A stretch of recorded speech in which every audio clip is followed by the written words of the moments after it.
Well, this is the latter half of the 19th century is the Dogra period in Kashmir, when the Dogras themselves are kind of fashioning Kashmir as a Hindu kind of a Hindu landscape, and presenting themselves as restoring restoring Kashmir back to the Hindu rulers, right?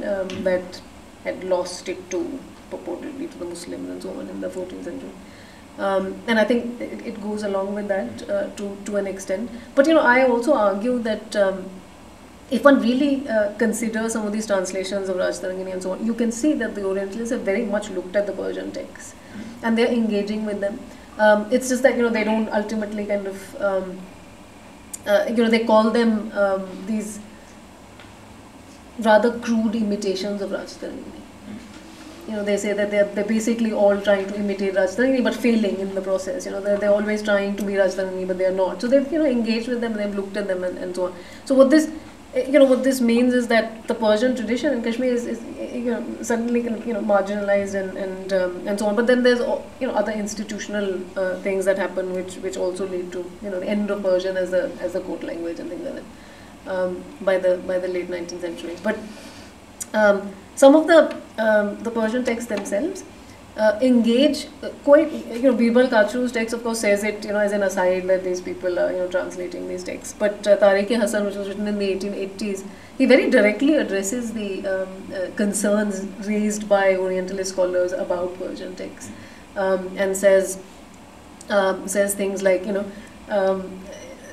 I realize that my critics are going to say that I have included all these awe-inspiring and miraculous tales in my account, but what else why else should we even bother to write? Because not only does history have to inform, but it also has to entertain.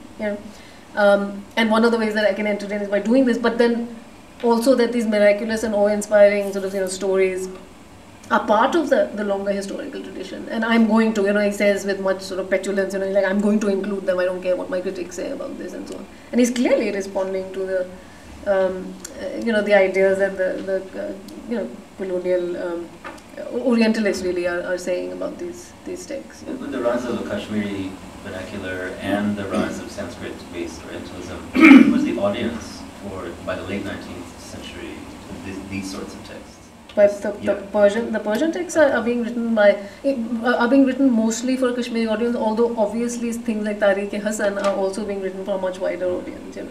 By this time, because Tariq-e-Hasan is the first text that kind of speaking to a question about how they're circulating, that's actually published.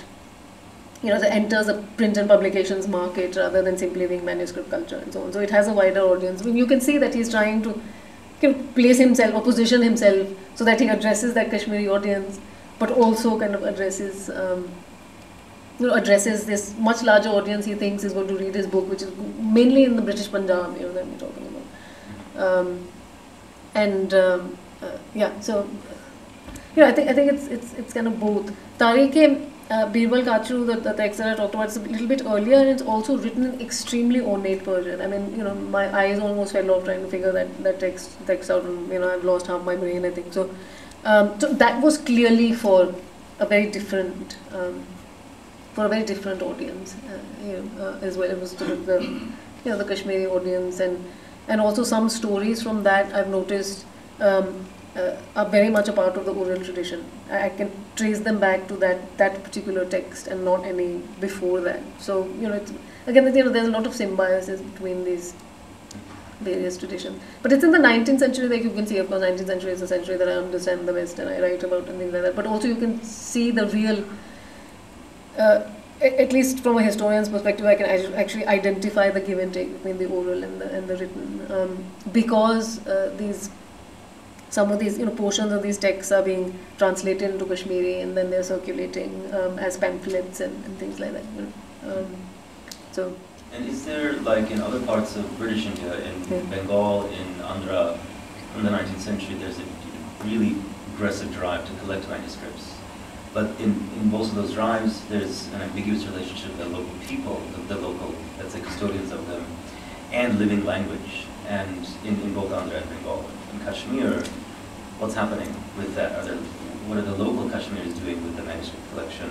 And what do they say about living? Is this a living tradition that they want to preserve, or is it something they're saying should be segmented off into the past? What the primary sort of interlocutors, if you will, between the Kashmiri tradition and the Orientalists in the 19th century in Kashmir are Kashmiri Pandits. Okay, so which again, Kashmiri Pandits kind of get this new lease in, they've kind of been operating in this. Many, Birbal Kachru, by the way, himself is a Kashmiri Pandit, if you can say that any such thing existed, in that period. But he was a Kashmiri Hindu. But they were very much a part of the Persian tradition. As far as the Sanskrit texts were concerned, most Kashmiri Pandits were, Sanskrit was not really a very important tradition in Kashmir in the 19th century. So they were kind of writing little religious texts and things like that. But when these Orientalists come in, they really kind of emerge, and they have these collections, private collections, which many of them sell at very high prices to these Orientalists. And most of Kashmir's sort of Sanskrit literary, spiritual and past has ended up in places like Oxford and so on because of these Orientalists. And also, of course, the Bhandarkar Library in Pune, because Buehler was, at the forefront of collecting this, and he took much of that. But they were, it's still, interesting to see how they impact the way that these Orientalists are really talking about this tradition. Talking about Kashmir's narrative tradition, because it's not just, it was only Sanskrit and things like that. I mean, it's because most of these Kashmiri Pandits are steeped in the Persian narrative tradition as well. So, especially with this whole idea of sacred landscape and things like that. So you find that when Stein, for instance, Oral Stein, who translates Rajtarangani into English, when he discusses in a rather lengthy introduction what he thinks about Kashmir, he actually celebrates Kashmir's exceptionality.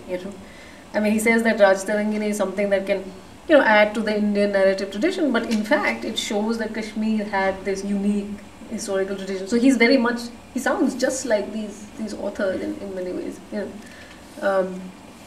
Obviously, I mean, he has the many of the Orientalist colonial ideas, of course, come in and so on, but that's been said before. But it's interesting to see how the tropes that circulate in the Persian narrative actually come out in Stein in the late 19th, early 20th century. So, but sorry.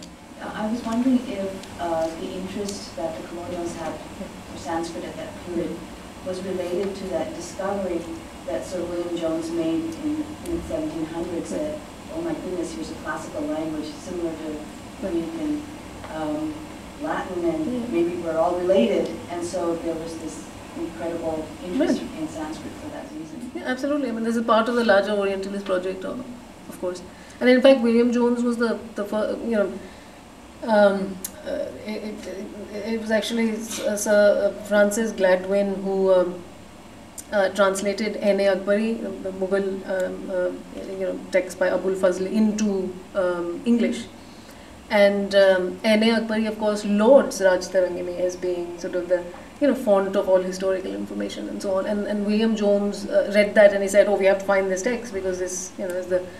And then William Jones, of course, passed on, and it was H.H. Wilson who went to Kashmir and went to Calcutta and put together these little shreds of this manuscript of Rajtarangani and sort of did this loose translation of it. And he's the one who first, this was in 1825, and he said for the first time that this is the closest that any Indian Sanskrit text comes to being a history. So yeah, you're absolutely right. It's very much a part of the sort of longer Orientalist tradition, but it takes on kind of interesting and differences in the Kashmiri context for a variety of reasons throughout the sort of long 19th century, because a lot of these researches continue well into the 20th century in the case of Kashmir. So if you had a question, I think you answered my question. See how the text get translated through the oral tradition to the common person. Okay. Sorry, is there a question in that? I missed it. How the texts get, how they get translated through the oral tradition to the common person. How do they get translated? How that comes about. process, or is it a gradual